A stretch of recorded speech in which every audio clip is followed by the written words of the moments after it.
E aí, galera, tudo bem? Aqui sou eu, o professor Bruno Modesto, de novo. E hoje a gente vai ter uma aula bem diferente da primeira. Naquele primeiro momento, a gente tratou sobre o Michel Foucault, que é um filósofo bem relevante para a filosofia como um todo e que determina muita coisa em muitas áreas, como a gente acabou vendo.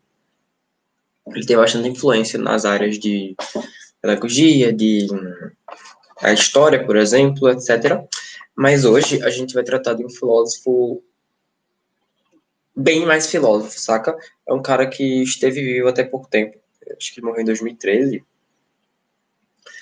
Mas que, por mais que ele não caia diretamente no Enem, não é um cara que já tem. Não é como se ele tivesse caído no Enem, mas ele é um cara interessante. É uma perspectiva filosófica bem peculiar. E que talvez ajude muito vocês com citação e tal. Sabe? Hort. Mas, beleza, vamos entender. O que é o Richard Hort? O que é que caracteriza a filosofia dele, certo? Vê. Tudo que tu pesquisar sobre Hort, tu vai encontrar neopragmatismo. Tá, mas que caramba é o neopragmatismo?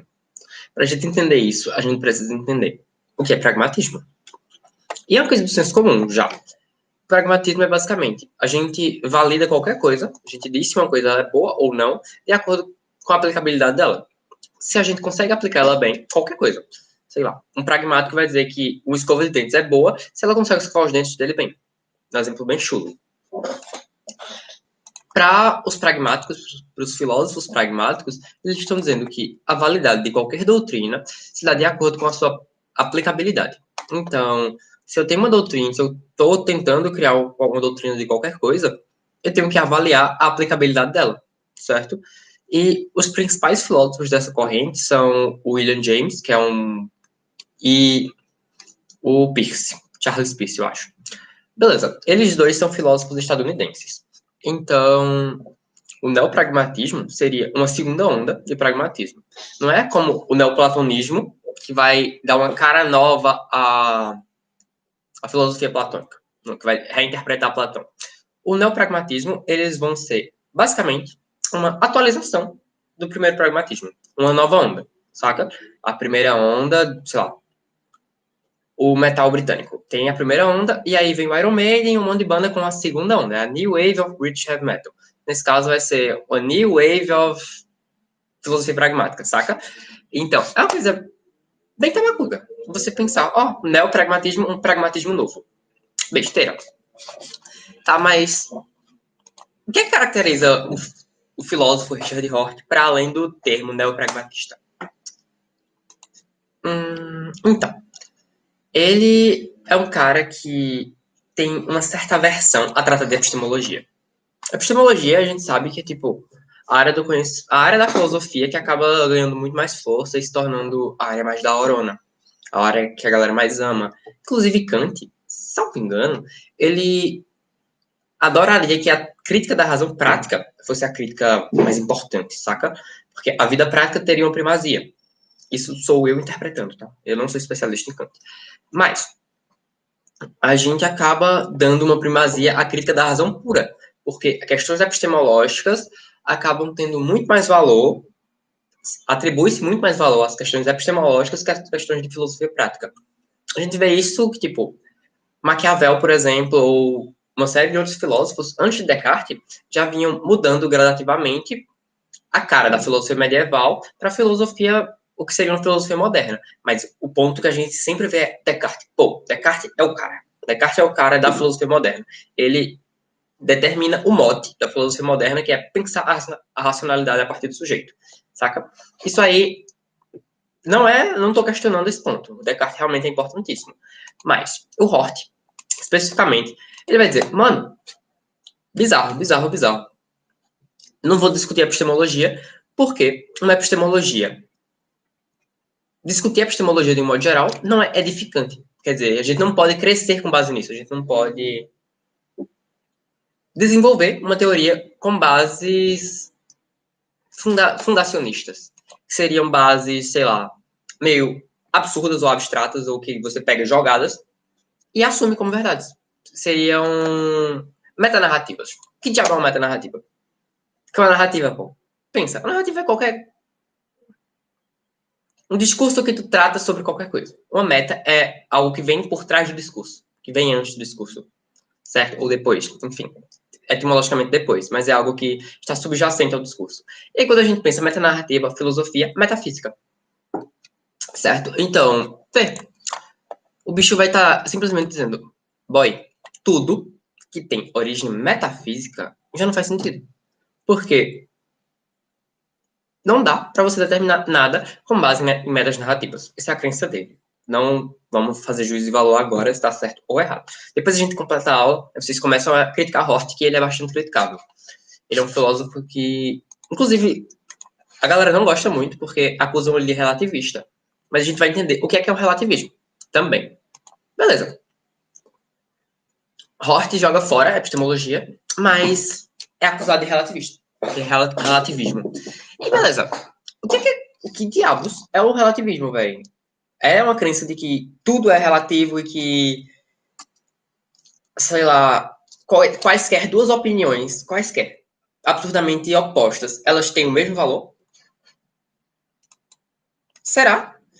Que tipo de pessoa com pretensões filosóficas ou pretensões de produzir conhecimento diria isso? Isso soa mais como a oposição, tipo, a galera que é adepta da metafísica e de metas narrativas de um modo geral, cria um espantalho, cria um boneco, saca? Pra poder bater. Eles criam uma. Como é que eu posso dizer, velho? Eles criam um fantoche, saca? Um espantalho mesmo. Um boneco cheio de. Que não vai poder reagir. Isso é muito claro, porque que tipo de pessoa ou pensador com pretensões de produzir algo vai dizer, boy, o que eu falar aqui e o que eu falar amanhã tem o mesmo valor, então eu posso me contradizer o tempo inteiro. Ele seria contraditório com a sua própria teoria.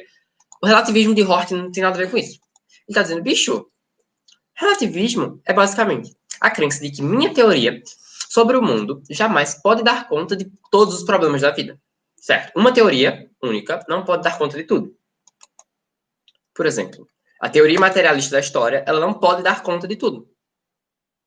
De tudo. Saca? Tudo, tudo. Não vai dar conta de tudo. Ela vai dar conta de muita coisa. Ela tem uma aplicabilidade incrível. Ela tem uma aplicabilidade muito boa, inclusive.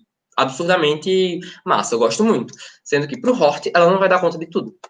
A gente não tem um motor da história que seja a economia, seja o conhecimento, seja qualquer coisa. A gente não tem uma fundação. A gente não tem uma meta narrativa para explicar o mundo. Hort tá dizendo, não, boy, não rola. Simplesmente não dá, bicho. Saca?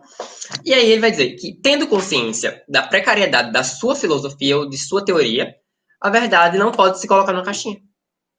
A verdade não está aqui. Eu não posso pegar a verdade e dizer, ó, a verdade está aqui, no WhatsApp. Não. A verdade, ela está dissipada em alguma medida.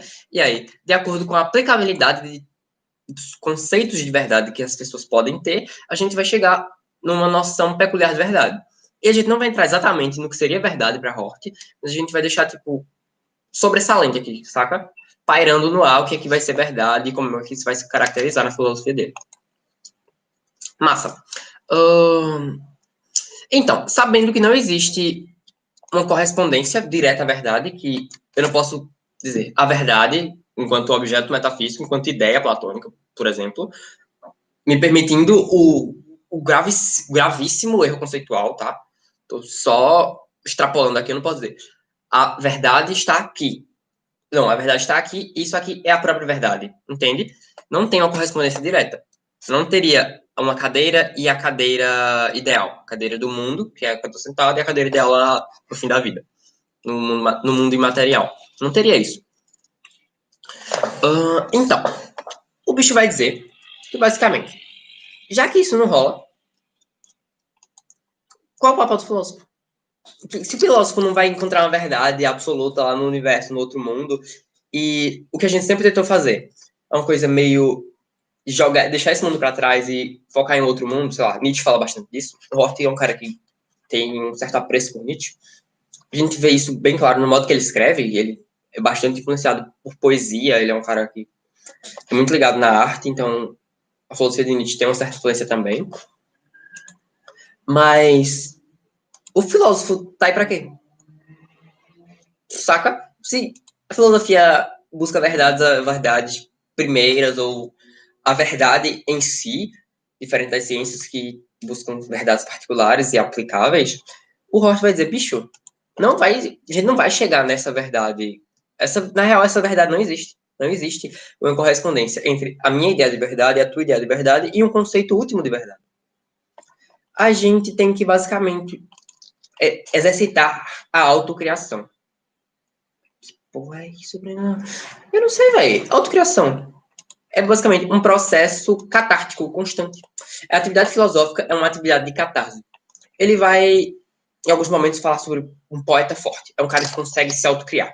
É um cara que consegue, a partir das dificuldades da vida e das incertezas e dos eventuais ceticismos que ele possa ter.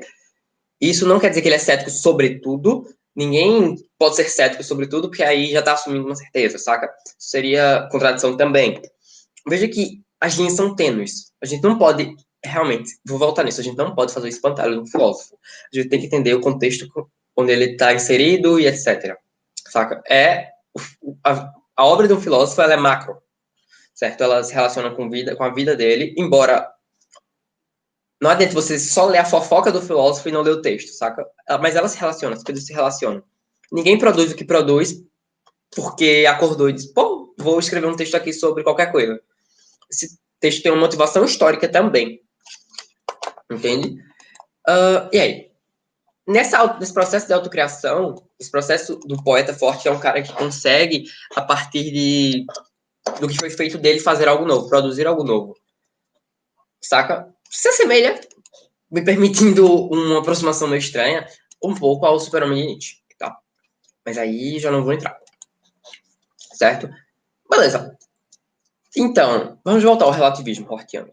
O relativismo de Hort, especificamente, a concepção que ele tem de relativismo não é um relativismo absoluto, como a gente já viu, de relativizar tudo e todos e etc. E o universo, saca?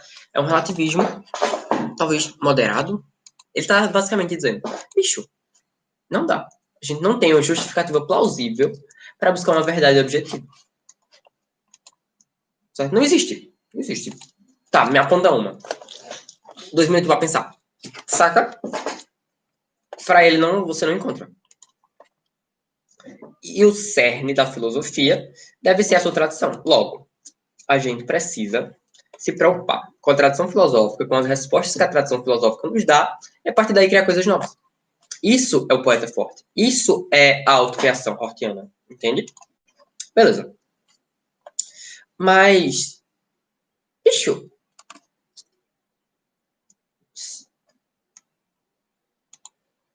entende? É um bicho que ele tá fazendo um jogo epistemológico meio diferente. Ele tá jogando a epistemologia para outros rumos. Ele não tá fazendo aquela epistemologia tradicional. Ele tá fazendo uma epistemologia baseada em conceitos quase que éticos. Em conceitos de. Véi, na real, é possível que a gente diga que a galera que acredita que existe realmente uma concepção de verdade a qual a gente faz referência o tempo inteiro, essa galera tá potencialmente sendo mais relativista do que um relativista, um cara que se considera relativista. Por quê? O Hort, por exemplo, tá dizendo, bicho, velho, existe infinidade de culturas, existe infinidade de cosmovisões. Como é que a minha cosmovisão vai ser tão fantástica, tão incrível, tão totalizante, que vai dar conta de todas as cosmovisões? Não é meio estranho a gente pressupor que existe a minha verdade, e essa minha verdade, ela dá conta de todas as outras perspectivas, de todos os outros grupos sociais que não tiveram contato com o meu, sei lá, qualquer comunidade isolada, sei lá, qualquer estereótipo que tu tenha de povos indígenas, ou povos que não tiveram contato com o mundo ocidental. Irmão, comunidades isoladas, elas têm concepções de verdade completamente diferentes das nossas. E a gente dizer que a nossa concepção de verdade, uma concepção de verdade calcada no processo civilizatório e etc., processo civilizatório de colonização e de exploração de outras pessoas e de outras classes, de outras raças e saca? A gente dizer isso me soa e soaria pro Hort, mas etnocêntrico, na real, mais relativista do que esse próprio relativismo que o Hort assume. O Hort vai dizer, bicho, eu tô relativizando de acordo com o ethos, de acordo com a formação que essa galera tem. Eu não posso universalizar a minha formação, eu não posso universalizar a minha perspectiva, porque essas coisas, as coisas que a gente entende como bizonhas ou como inaceitáveis, elas são inaceitáveis não porque remetem a uma legislação universal, não porque remetem, vamos dizer, a um imperativo categórico ou porque remetem às leis divinas, aos mandamentos, por exemplo. Elas são inaceitáveis por uma série de outros fatores. Entende? Então, quando o bicho fala, boy, por que tu é um democrata? Ou porque tu acredita no Estado Democrático de Direito? Porque tu acredita que o assassinato é bizarro, que incesto é ruim? Qualquer coisa, qualquer pergunta desse gênero. Por quê? Tá, muito provavelmente vamos responder que achamos absurdo porque ninguém tem o direito de tirar a vida de fulano e ninguém tem o direito de beijar a própria mãe, isso aí está na Constituição da humanidade, a gente vê isso lá desde do mito de Édipo, está aí. Você não pode pegar a sua mamãe, cara. Infelizmente, não pode. Não pode beijar a mamãe. Mas, qual o fundamento? Saca o fundamento. O fundamento último, o fundamento primeiro. Na real, talvez o fundamento primeiro. O fundamento metafísico que justifica o incesto. Que justifica a proibição do incesto. Ou que justifica a imoralidade de um assassinato. É meio ampla, é meio... É uma questão que, pro Hort, ela é completamente vazia. Ela não faz o menor sentido. Você não tem a possibilidade de recorrer a uma metanarrativa. Ou a uma explicação metafísica, uma explicação totalizante de qualquer natureza. Seja metafísica, seja religiosa. Entende? Você simplesmente não tem. E aí o bicho vai dizer, véi, sobre a questão da democracia, que é uma coisa que todo mundo acha, por mais que você seja um cara marxista ou se você seja um cara liberal, você se acredita na democracia. Porque o marxista, sei lá, pelo menos os marxistas leninistas, eles vão dizer, ó, galera, massa, a gente não quer essa democracia liberal como objetivo final, mas a gente precisa preservá-la porque é impossível que a revolução se dê sem passar por esse molde. Ou é muito mais difícil, pelo menos. Impossível é uma palavra forte. Entende? Beleza. Então, a gente tem que, para o Hort, a gente tem que ampliar nossa visão de mundo, nossa perspectiva de universo. Ele vai dizer, bicho, a democracia liberal é massa. A democracia liberal, ela permite que pessoas de diferentes culturas, de diferentes realidades, de diferentes cosmovisões convivam. Saca? Só conviver. Só conviver e sem que uma interfira na outra de maneira, pelo menos, muito incisiva. Tá. Mas como é que a gente amplia isso? Se ele já parte do pressuposto de que somos etnocêntricos. Que a nossa perspectiva de mundo, ela é centrada no que a gente conhece. Ela recorre a uma noção de comunidade. Certo? É estranho. Porque soa como uma coisa meio bioética, meio maconheiro, saca? Meio, somos todos irmãos. Mas não é tanto assim. A Horta só vai dizer, bicho, seja racional. Seja racional. Veja que, por mais que você seja etnocêntrico, o cerne da humanidade seja ser etnocêntrico, seja priorizar a sua comunidade, o seu grupo, o seu ethos, a comunidade humana ela é muito maior do que isso aqui. A comunidade humana é muito maior que Recife. Recife é bairrista. A comunidade nordeste é maior que Recife. A gente fala pernambuquês? Talvez. Mas tem muita coisa de pernambuquês que é pro Nordeste todo. Saca? O Brasil, a América Latina, isso é muito maior. A gente precisa expandir nossa noção de comunidade nesse sentido. Que é basicamente ver que existem coisas, uma série de coisas em comum entre recifense entre os nordestinos, os brasileiros e os latinos. Existem muitas opressões em comum, por exemplo. E a partir dessas noções de opressão, a gente consegue ter, realmente existe muita coisa em comum. A gente se parece mais do que difere, saca? Por mais que cada pessoa tenha uma mão diferente, cada pessoa seja diferente, a gente tem uma coisa. E isso, ele não recorre a algo propriamente metafísico. Ele vai dizer, a gente sente dor. A gente sente dor. Todo mundo sente dor. Todo mundo sofre, todo mundo... Enfim, a gente perece, a gente perece. E como a vida é perecível, como a gente é limitado, não adianta que a gente recorra a um universo paralelo. Ou a explicações de um outro universo, de uma outra... de um outro plano, de um... Enfim, o Hort vai dizer, bicho, tá de boa, boy. Foca no teu, foca em tentar ampliar teu ethos e ampliar teu mundo etnocêntrico para que, depois dessas questões que são de ordem epistemológica, e ele está fazendo uma crítica à epistemologia tradicional, dizendo, bicho, vamos focar no que funciona, vamos focar no modo como a coisa funciona e não buscar um fundamento primeiro, tá, a gente compra isso. Só que a gente também não pode fundamentar a nossa perspectiva política ou os nossos juízos de valor, juízos morais, quaisquer, em metanarrativos, em objetos de ordem metafísica, por exemplo. Não cabe. Se para epistemologia não cabe, para ética também não pode caber. É cíclico, saca? Se não cabe aqui, não vai caber ali também. A gente poderia dizer que seria um sistema? Não. Hort não é um cara muito sistemático. Ele é um bicho que escreve textos e... Enfim. Ele escreve textos espaços e que, ainda que não discordem entre si, ele não tem um sistema fechadinho, certo? É uma coisa bem tradicional de filósofos contemporâneos, que do século XX para cá. Eles não têm mais aquele sistema filosófico bonito como Hegel tinha. O que eu viajo pra caramba.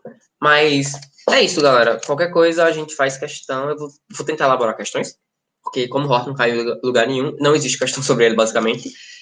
Então, eu vou fazer um texto explicativo para ficar mais claro, porque a gente encontra pouca coisa sobre ele na internet, mas existem boas referências. E ele é um cara que é gostoso de ler. Ele escreve de uma maneira poética. Certo? Um abraço, qualquer coisa, entre em contato. Tchauzinho.